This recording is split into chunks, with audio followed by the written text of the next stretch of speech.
Қайырлы күн, құрметті көрермен. Мен Ырсәлі Ағырке және де әріптесім Қадыржан Динас. екеуміз Ескелді ауданы Абай атындағы орта мектебіне мамандық тұлғасы жоба барысында мамандығым мақтанышым тақырыбында сұхбат алуға келіп тұрмыз.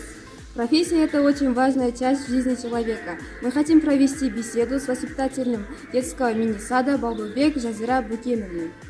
Әлемде мамандықтың түрлері көп. Соның ішінде ұстаздық, тәрбиешілік мамандығы ерекше және маңызды болып табылады. Себебі балалардың бал мекеніне айналған бұл орта үлкен жауапкершілік пен ерімділікті, шығармашылықты талап етеді. Сәлеметсіз бе, Жазира Букеновна? Сіз бұл мамандықты қалай таңдадыңыз және оған не себеп болды? Сәлеметсіздер ме? Мамандық таңдау бұл өмірдегі ең маңызды қадам. Бәрінен де жүрегіме жақын қабылдаған балалармен жұмыс істеу, яғни тәрбиеші болу. Әр мамандықтың өзінің қиындықтары мен қызықтары бар. Сәбилерге ыстық махаббат, жылы жүрек керек, мейірім керек. Оларды бөліп жармаймын, әр қайсысын бірдей қабылдаймын. Любите ли вы эту профессию?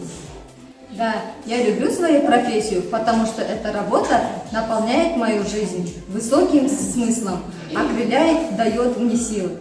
Әр істің өз қиындығы болатыны сөзсіз. Ал сіздің таңдаған осы кәсіби жолыңызда қандай қиындықтар кездеседі? Я өте дұрыс айтасыз.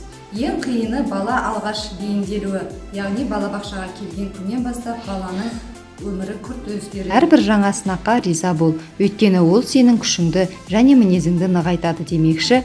Біреулер қиындықтарда жеңуге қиналса, мен қиындықтарға мойынсынбай, жеңіп, өз сеніміммен табандылық көрсетіп, ешқашан берілмеуге тырысамын. Вам нравится эта профессия? Вы любите работать с детьми? Скажите, пожалуйста, как вы видите свою профессию в будущем?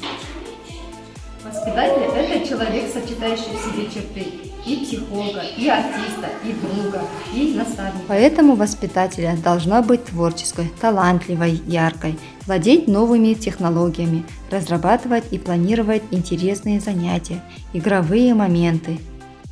Осы бір балалар әлемінің теңізіне бір бойласам, ешқашан өз мамандығымды өзгерткім келмейді.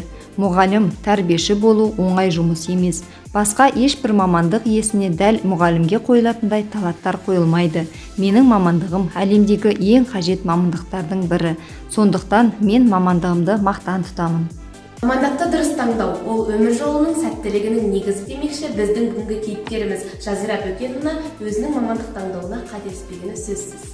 Дети – это наше будущее. Спасибо вам за беседу. Желаем вам творческий успех и земных благ. Рахмет сіздерге.